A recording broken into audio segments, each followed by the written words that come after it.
So, what'd you bring back from Utah? Uh, Hi guys, welcome to Warped Curry with our host Gayur and Yogi and me. All right, now we Hi, can come back. and there it is. That is the Hello, how are you? surprise. I'm so So, excited. no, we're really excited. And we're gonna before we get into the actual podcast here, and we throw you into the deep end of asking us questions. Um, I wanted to ask you. Last week or 2 weeks ago, we released the video that you were the guest. Um, and people may think that because of that video and the way it blew up, that's why we asked you to be on the podcast. But I want people to know at the end of the video, we talked for another 30 minutes that wasn't shown on the air. And at that moment, we decided, you kind of alluded to it, and we were like immediately like, yes, we want you on the podcast to join us. And so it was one of the best video we've done so far, and has helped so many people. So first question we have for you before you start asking us whatever you want is what's the last 2 weeks been like? The last 2 weeks have actually been unexpected. I'm just going to talk about the positives here, obviously, but the connections that I've made on social media, the messages I've got in my DMs, on my personal, the calls, have been pretty inspiring to me, because there have been a lot of people that have reached out with familiar stories, with the things they have gone through, and how what I talked about allowed them to be more open in talking about their experiences and their trauma.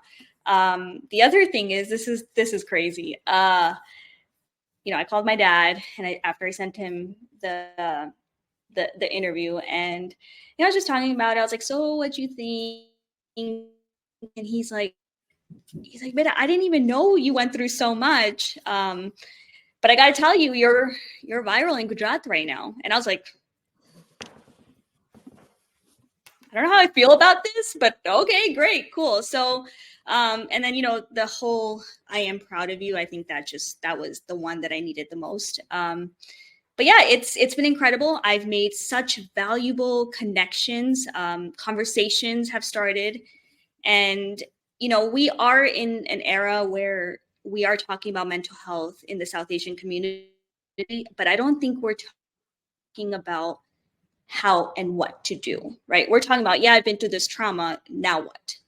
And the thing is, these conversations are leading into what is the root of the problem and how to fix it. So that's been great. I've had a lot of parents, again, reach out, be like, "Talk to my son, talk to my daughter, get them to join." And it's been incredible. It definitely is. Yeah, so I got a lot of messages on our Warp Curry Instagram also, especially people supporting it, loving the video, um, and met a lot of people that personally that said that was the best video. And obviously, we're getting better with everything we do. Like, you're joining us now, so there's going to be improvements of how we do things and even our flow. So again, we're kind of starting over, but there's a lot to Damn, to go over here. those are big shoes to fill, guys. The expectation's really real right now. They are your own shoes to fill, so it shouldn't be too hard. Heels, remember? Heels. But the good part is you've changed the way we were thinking of how to use this platform. One, obviously, we want to try to eventually motivate other people, promote other people, and try to bring some goodness to someone else. I mean, like I said, I think you've done a phenomenal job. That video that we did, I brought you on, and you and I had talked for a second on Instagram and said, "Will you do it?" You said yes. And my only reasoning at that time was because I knew you were in the military. I knew none of the other stuff. I didn't even know you were in the police. You were a police officer. I knew nothing. and you came on, and you talked, and me and him just listened. Like people told me, all your face, they were just looking at our face while you're talking because they're like, we were shocked at some of the stuff, right? And especially the Instagram reel that you put out there, which is still every day I'm getting, 50, 20, 100 likes, which means there's probably a couple hundred views in a day, and it's still going. And I watch that over and over still now. Just it's that line was amazing, and so we're very happy to have you here, and we're excited for what we're going to do in the future with everything we have now. So at this point, you're free to ask whatever questions you want to ask. I know you have a lot of questions, so go at it. All right. This one's for Yogi. Vandru. Okay, I get this question a lot from a lot of people. I must have been in sixth or seventh grade or something, and a really close friend of mine. A girl. What was that? A girl? Yes, it was a girl, but more like a sister. She used to call me Vandru, and I used to call her Vandri. And then it came, when all Prodigy started and AOL and all that stuff. And I know I sound like I'm 100 years old when I say Prodigy and AOL to people. But when it came time to selecting our handle, I was like, what do I do? And I did Vandru with 3 O's. And ever since then, any service that comes out, I try to register it first. I'll request Gayer edit this out because it'll encourage other people to register that first now, but I know he won't. No, I won't. It is what it is. Too late now. You're too old for registering any more of these names. But so anyhow, Google came out, I got Vandru. Skype, I got Vandru. Microsoft, I got Vandru. It's been forever, at least 30 something years that he's had that. So I think so. Yeah. I don't think it's ever going to change at this point. It's sentimental now. And people call him that by name now. Like some people probably don't know his real name. That's the sad part. But to those who don't know Gujarati or whatever, it means monkey. So it's kind of like when I was young, I screwed around a lot. So my parents would, kind of say, hey, stop monkeying around. And so Vandru is the equivalent of that, So yeah. That's where it came from. Okay. That's interesting. Good. Now that we're done with my portion of it, let's move on. Oh, no. All of this is your portion. This is your interview. Our viewers need to know who you are. All of it. I don't like it. Like, what shampoo do you use? It's very boring, and it's just not interesting. Well, no, they need to know every detail. Like, what shampoo do you use? So you have great hair. Can I tell you the funniest story? So my younger one is kind of you should give it to Gayor. He's such a my younger one. He's on top of his game, like with his hair and all that stuff. He's 9 years old. 2 quick examples, and he'll kill me when he's 18 if he ever sees this video. But 3 or 4 years ago, we went, all 3 of us. I have 2 boys. We went to get our haircuts. Came back. I showered. My older one showered. Younger one went in to shower, and it was like 45 minutes. He didn't come out. What the hell's going on with him? So I go into the bedroom, I go into the bathroom, and I was like, what are you doing? And I open the door, and he's standing there buck naked with a brush in his hand, and he's just combing his hair like this, and just going through different styles. He hasn't even put his clothes on. And I was like, seriously? And he just looks at me and laughs, and he's like, okay, I'll put my clothes on. I'm not going to lie, I did not expect that story to go there. Yeah, but I asked you what shampoo you use. I use some tea tree something, whatever my wife gives me. Anything, like she'll put it together, and she tries out new products, and whatever's left over I get, and she's like, here, you have dark circles, use this. So all right, I use it. If anyone cares, I use baby shampoo. That's probably the smartest thing to do. Actually, I use baby shampoo to wash my dogs.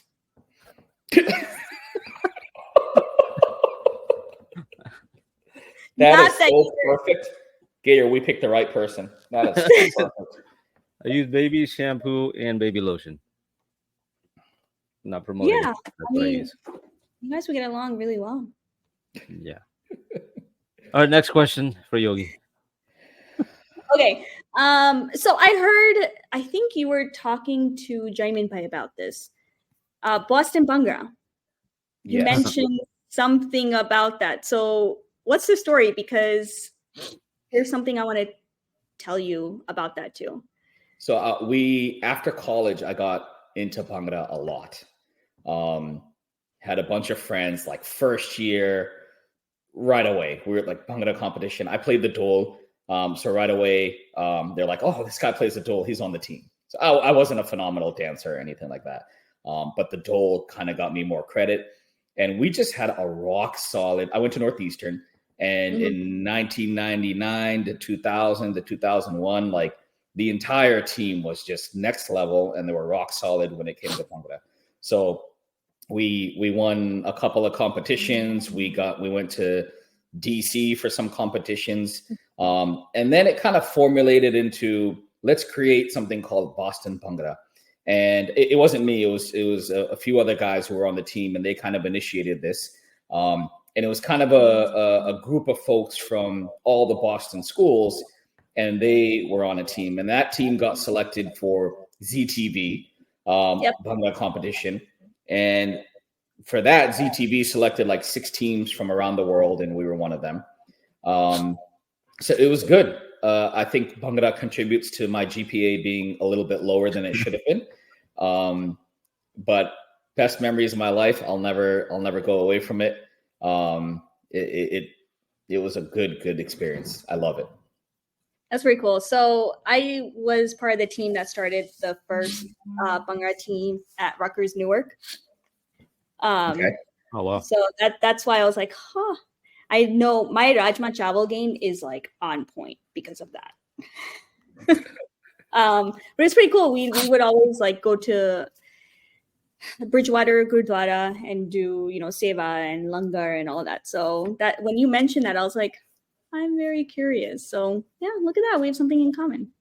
Yeah, Bhangra was definitely a good time. It was good. I'm In fact, very good. the first year it impacted me a lot. Like my grades were just not where they should be. Probation. I was trying everything. Was it the Bhangra or what you did after the Bhangra? Probably both. No, What to do after, because we're gonna transition into that. Speaking of that, hold off on that story for a second. So during my interview, you mentioned something about Jebosang Eborang, right? And how we've all kind of been in that position. So here's my question. What was it? What was your journey? Okay, so to address Jebosang Eborang, that probably summarizes my entire journey, right? And this is no fault of others around me. I should own up to it, but they were naturally, everyone transgresses through life with ups and downs. And ups and downs in all facets of life. So whether it's education, social, dating, spirituality, whatever it is, right? I've gone through the same transgressions. I'm not a strong person, in all honesty. If I'm around a certain crowd that is doing something, I will just jump right in and I'll go with the flow. That is my flaw, right?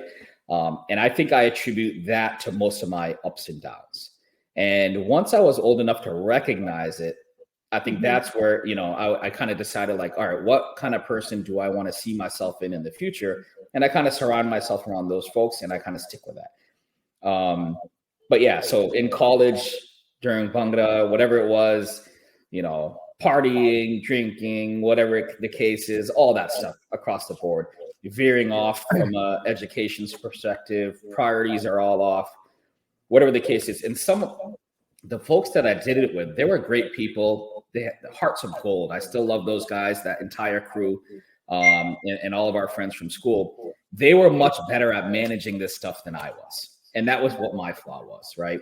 I couldn't do all this stuff and then remembered that I had more important things to do when it came to school or when it came to other responsibilities and working and stuff like that.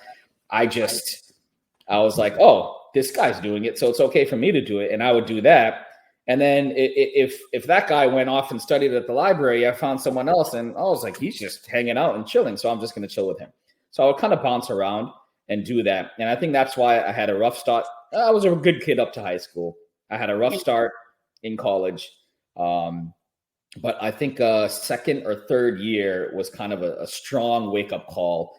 And we got put in our place. I had gotten into some trouble and wasn't doing things right. And I think that's when I realized, like, listen, I just really need to focus. It's not like I dropped my friends and I changed my crowd. I just made sure I wasn't in those situations with those people, right? Again, I love those folks to death. They are much better at managing that stuff than I, but I just make sure I'm not with someone like Gayer at night, 1 a.m. at a party, up to no good. Right. So Yogi is a guy that doesn't like to kind of toot his own horn. And so I'm going to step in for a second. He's right that we in college did a lot of things we shouldn't have because of the people around us, right? The meaning of Jiwasang means that, who you're hanging out with is how you behave, right? So there was a time where, anytime we do hang out with certain people, we have become like them. I mean, it was just one of those things. But then as we got older, and I contribute a lot of what he has done for me as to why we kind of got out of that situation. He stopped drinking a lot earlier than I did. And there was a time where it got bad for me, and he was the reason I ended up stopping because it got pretty bad. And then we've kind of realized over the years that we now know who the people are that we shouldn't hang out with as much. And so he and I hang, even though he's in Boston and for the longest time I was in DC, is that when we hang out, it's not that we're perfect, but we also know our limits of how far we should go. And so we've tried to avoid hanging out with some of the crowd that we know is going to get us in trouble. And so, it's something that's never going to stop being a part of society, where it happens even to kids today, where depending on who they're hanging out with is how they become. It's the type of music they listen to. It's the, stuff they eat, stuff they wear, all of that is a part of it. But I think that's the most important factor, especially for kids, right? Yeah. Everyone's like, oh, what do you do to your kids? And, you take them, you send them this class, that class, you do all these activities, you try to do everything else around it. To me, the most important thing you can do is to know who your kids' friends are, who their friends' families are, what their values are, and make sure they're really close to you. I would prefer all my kids' friends hanging out at my house. So I see what goes on. I see what conversations are happening. Just because I want to make sure, and I'm not saying I want to micromanage my kids' lives. They can, once they get old enough, they can decide on their own. But it's my responsibility to make sure they don't get into something that's going to hurt them. I want them to be motivated, to be around peers who are also motivated. I think that's the most important thing you can do, especially for your kids. Yeah, I totally agree. I think you can give them the tools, and then how they use it at one point is on them. And I think you can continue guiding them, even if they get old and wrinkly, because, our kids are going to be older than us, obviously, at one point. We're never dying. Let's be real. I think I'm halfway there. I'm not. Okay. But anyway, so I guess the question kind of goes to both of you at this point. At one point in our lives, we do turn to, whether it's spirituality, whether it's religion, whatever it may be. You both were, Yogi, I can kind of see your Tilak channel, indent at this point. What was it that, besides each other, right? What was it what was that moment where you're like, you know what? This is not it. And this is where I want to turn. And part two of that question is, while partaking in the drinking and, whatever it may be, was there guilt? Unfortunately for me, not at all. And that's a flaw that I have.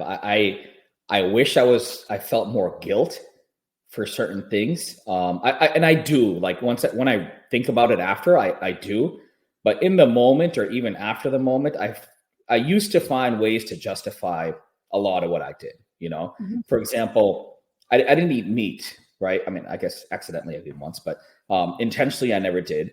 Um, Mhm. but I would drink, so I was Mhm. just like, hey, I get it, religiously we might not supposed to be doing it, or you shouldn't be doing it.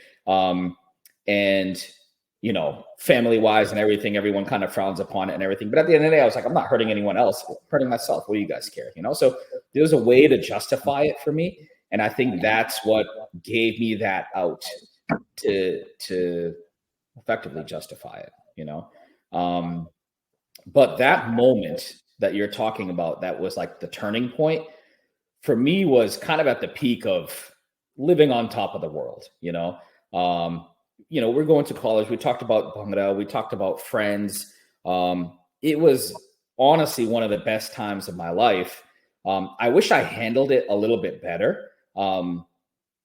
But unfortunately I didn't. And that was impacting other parts of my life negatively, which I should have been more focused on, So I just need to know those limits. So when I was at the peak, I kind of got a slap in the face, and that slap in the face can come in any form for many people. For me, it came spiritually, right? So there was folks that I was close with, swamis that I was close with, and they knew that I was doing this stuff, and they kept it close, and they weren't kind of like, oh my God, this is unacceptable, you should not be doing this. I mean, obviously they weren't condoning it either, and they weren't saying go ahead and do it and enjoy your life, but they maintained that relationship with me, which was, I think, super helpful, because when I was at a peak and when they found the time was right, they really laid into me, and they laid it into me in the sense that, like, hey man, you think you're on top of the world, but it's nothing but a house of cards. All this stuff could end. It's not going to last. You need to start focusing, and whatever discussions happened within that hour. For me, I think, Gary, you were there. There was a few other people that were there. It somehow changed all of our lives like cold turkey. We walked out of that room and we were like, we're so dumb. We're so naive. We did not focus. We did not do things the right way. And it just all stopped cold turkey. And we still continued to maintain the same friendships and everything, but we just avoided those crowds, avoided those situations. And just, if friends were like, oh, hey, how come you weren't at the party last night? Hey, I don't do that, but we could grab coffee. We can go grab food. We can hang out, whatever. Just because I'm not coming to the party doesn't mean I'm not your friend. A lot of people did take offense to it, especially like if it was someone's birthday and they're like, oh, you didn't come to my birthday party and all that stuff. And I told them, I was like, hey, we could do whatever else you want, on me, let's go do something. But I can't be in that situation because it impacts my life too negatively. I don't focus. I end up things get out of hand, et cetera, Obviously, the main reason for stopping was obviously religion, and trying to. And I think as you get older, you realize that there's certain things you don't need to do that you did before, right? And so religion was a big factor. And I want to talk about the other day. It was last week. Somebody mentioned they had watched our podcast, not your video, but the Jamin Brumbett video. Yeah. And in there, again, nothing bad, but the person was like, it would have been nice if you didn't have the red dot, the Tilak channel on because of something we may have said in there. Not that I think anything was bad, but so I told the person, I was like, well, I don't take it off to then be a different person. I keep it on because I want to be the person I want to be. And that's the main reason I do it as prominent. You'll see people that don't do it as prominent, or some people's skin just doesn't work well to keep it. But for whatever reason, it stays pretty prominent. You'll see me at 9:00 at night and it'll look just the same. But I do it more because it's a reminder for me to try to stay away from some of that stuff. Now, not that I'm perfect with it. Like Yogi and I, when we get together, like on this podcast, we're pretty controlled in what we say. Yeah. But if we're together in a room, it's a very different story. But because we're together, it doesn't go to the next level of what we do or who we talk about. Like we try to not be negative about people. And part Right. of the reason I don't say a lot of negative things about people is because of him, because he's not going to say it himself. If you're ever in a meeting or at the Monday or at home or anywhere, he's the first guy that will find a way to say something positive about the same person that three people are saying something negative. Like he'll try to turn it around, and it's phenomenal how he does that. I don't know how he always tries to do that because he doesn't want that person, whether they're there or not, to be looked at negative. And so again, this is why we are the two guys doing this podcast together, even though there's probably other people that have a lot more to talk about. But we came together because we know, one, we're going to try and find a way to do something nice with it, and then hopefully have some fun and laughs and everything. So he's never going to tell you that kind of stuff. But there's a lot of why I've become the way I am is because of him. Now, I'm going to cry. That was beautiful. I know, like that was deep. That was, especially coming from you, that was very deep. Like I'm very impressed. He's just a soft guy. I've seen him cry. Yeah. Like, and you know what I just noticed? Like, I'm going to cut all this out so you can keep talking. I'm just talking. I'm not even thinking about this whole recording thing, but it was just very incredible to see. You just showed positivity by pointing out his, I don't want to say goon, but like his positivity as well. What am I trying to say? What is the word I'm trying to say? Trait. Yes. So you were able to be positive in that sense, and by relating it back to him, and that's kind of that's very impressive, because you're right. Most people don't do that nowadays, and as I'm learning, again, transitioning from the military to the civilian world, it's very interesting to see how people they're it's survival of the fittest, and it's all that. So this, I think this is the thing that I picked up and I want to carry forward. All right, would you rather questions. Okay, I'm going to ask you 3 or 2. You ask whatever you want, and I'll figure out what stays in there. All right, cool. Okay, first one. Would you rather be stuck in a romantic comedy with your worst enemy or in a horror movie with Gayur? Horror movie with Gayur. That's easy. I would answer that. Because it would be funny as hell either way. It would become a romantic comedy. Okay. Okay. So he's never gonna. I can tell you, I've known him for Yogi for about 35 years, roughly, and I've only heard of this story twice. Once when we talked about it in a video 2 weeks ago, and once I think when it actually happened, and I had forgotten about it because again he never mentioned it again.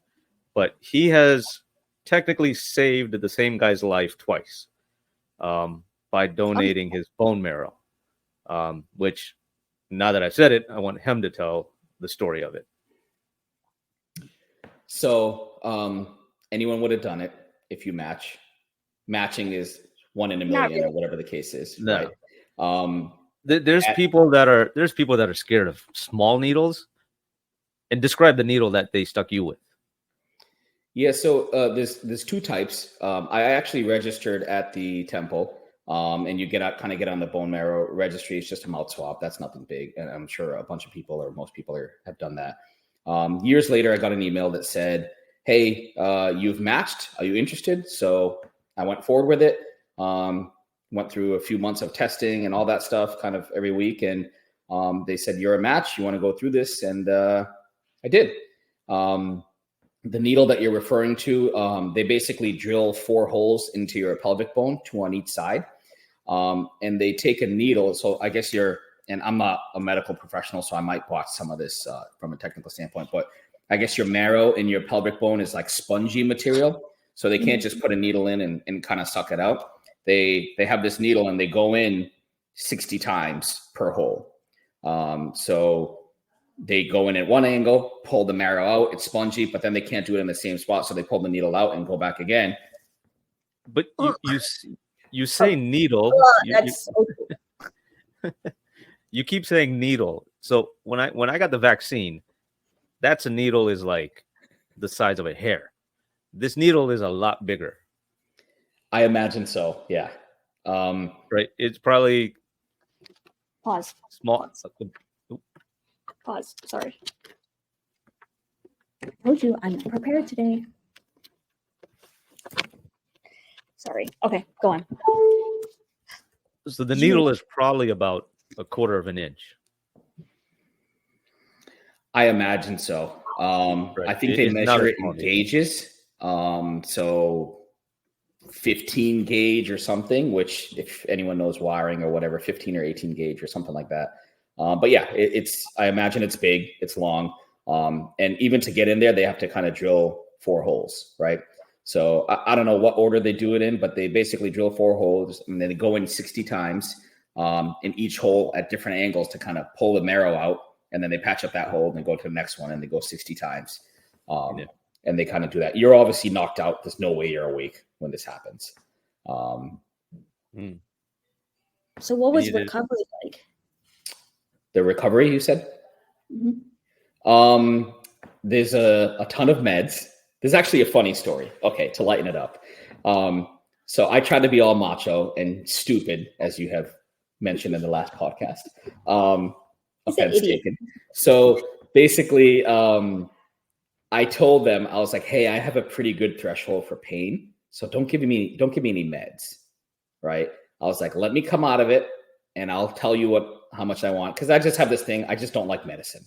I in general, I just don't like it. So I was like, yeah, just don't give me any meds when I wake up. Just ask me how I feel and we'll take it from there. And the other thing that they do is before like 3 weeks or a month before the surgery, they actually take your own blood and store it. Because if something goes bad in the surgery, the best thing to do is give you your own blood back versus some of the blood. Yeah. So as soon as I woke up, I was in pain like I have never felt before in my life. And it was just terrible. Like someone had taken, Babe Ruth had taken a baseball bat to my bat. It was terrible. And when I woke up, the first vision I saw was I saw my wife and she's like, how you doing? And I was like, blah. And I looked to the right and I saw my blood and they were giving me my own blood. So as soon as I woke up, I was like, something went wrong.